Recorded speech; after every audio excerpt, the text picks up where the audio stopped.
And inside the hedges was my tour photographer hiding in bushes that had not previously been there.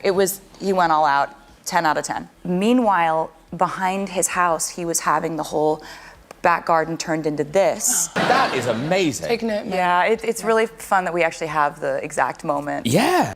Taylor Swift's The Life of a Showgirl feels like one giant love note to Travis Kelce. She tiptoes and dances through every romantic fantasy she's ever written. In tracks like Elizabeth Taylor, Opalite, Honey, Wood, and Eldest Daughter, she doesn't just whisper affection, she's making bold claims about forever. Engagement rings, weddings, kids, the whole suburban package. In Elizabeth Taylor, she wonders if this one is different, playing with that myth of diamonds are forever even as she pleads to never end up anything but mine. Opalite seems to draw right from his birthstone.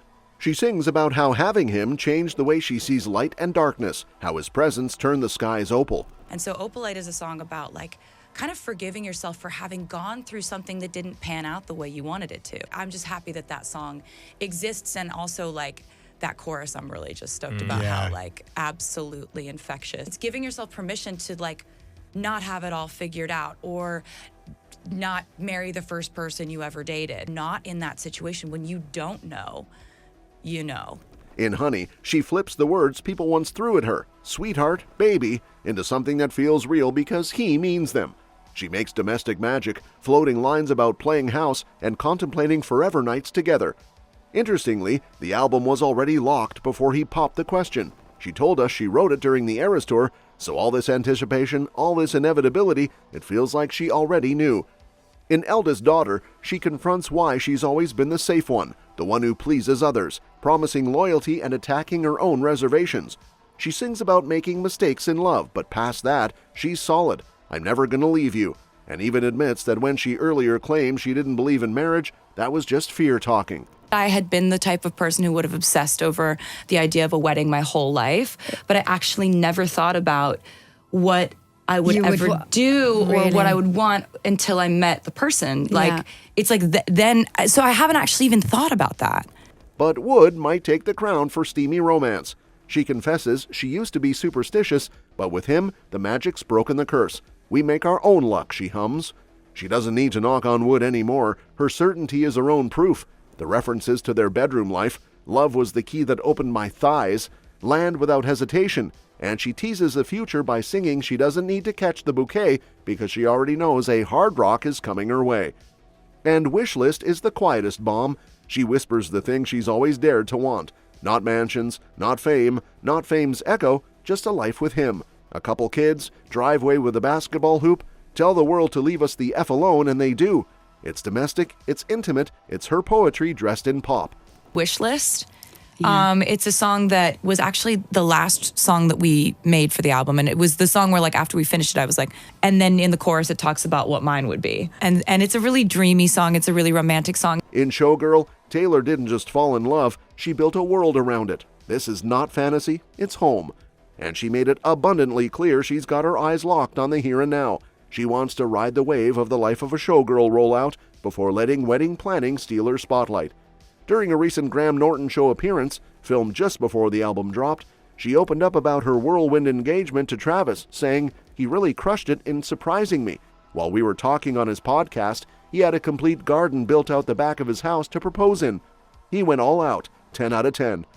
And inside the hedges was my tour photographer hiding in bushes that had not previously been there. He went all out, 10 out of 10. Meanwhile, behind his house, he was having the whole back garden turned into this. When Norton pressed about the date, she laughed and said, "You'll know," but was clear, album promotion comes first, and the fun part of planning the wedding can come later. On the show, she gave full Taylor vibes in a little black dress with a jewel-encrusted halter neck, dangly earrings, and signature red lip, and her engagement ring, rumored to be an Old Mine Brilliant cut.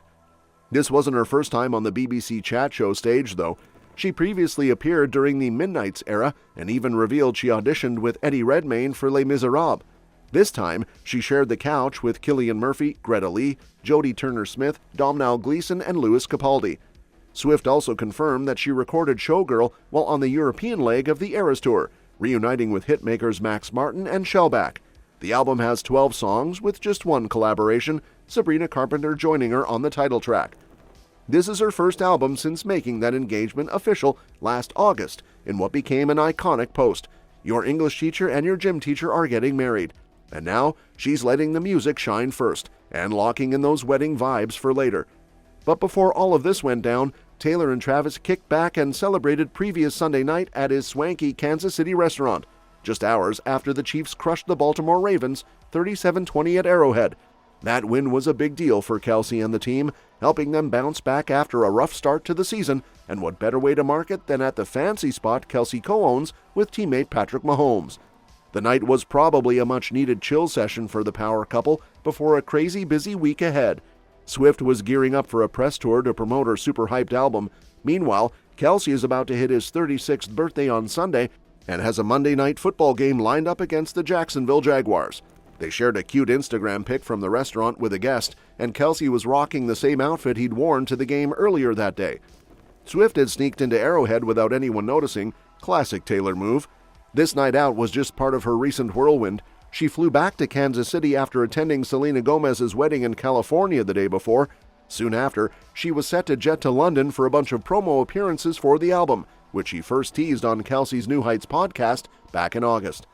Given how packed their schedules were, it seemed like Swift would be back in the States in time for Kelce's birthday, but finding time to properly celebrate together could be a challenge. Kelce has to head to Jacksonville on Sunday for that Monday night game, while Taylor is booked to appear on The Tonight Show starring Jimmy Fallon that same day to talk about Showgirl. Just a couple of days later, she's set to hit Late Night with Seth Meyers. All those media spots are Taylor's chance to open up about her engagement to Kelce, which they'd announced back in August, sending fans into a frenzy. And even though Kelce's main focus is football, he isn't shy about hyping up Taylor's new album. On a recent episode of New Heights, he told his listeners he'd already heard the whole record and admitted Opalite was his favorite track. Kelce even joked about teasing Swift's fans nonstop, saying, "I keep listening to this album. She said it got more pop beats, but it's still so poetic." With all the melodies and references. "It's just so much fun to listen to, man. I've been dancing around the house." Sounds like they were both riding high on their own kind of magic, and even the Chiefs were buzzing with excitement. The Chiefs were definitely ready for it, especially since Swift's fiancé, star tight end Travis Kelce, was at the heart of all the hype. Taylor had been showing up at tons of Chiefs games, cheering Kelce on from the stands, but now her music is about to become part of the team's own soundtrack. According to quarterback Patrick Mahomes, the whole squad are planning to blast the life of a showgirl all throughout their Friday practice. "I haven't heard the album yet, but I'm super excited to check it out," Mahomes told Kansas City's radio show The Drive on 96.5 FM. "It's going to be blaring all over the Chiefs facility. We're all supporting Taylor. She's been putting in so much hard work on this, and I can't wait to hear it, just like everybody else." Swift's last album, The Tortured Poets Department, dropped in April 2024, right after the Chiefs celebrated their 4th Super Bowl win. But that didn't quite bring the same luck this season. The Chiefs made it to Super Bowl 59, but got smoked by the Eagles. This time around, the album release was smack dab in the middle of an NFL season, right after the Chiefs crushed the Baltimore Ravens 37-20.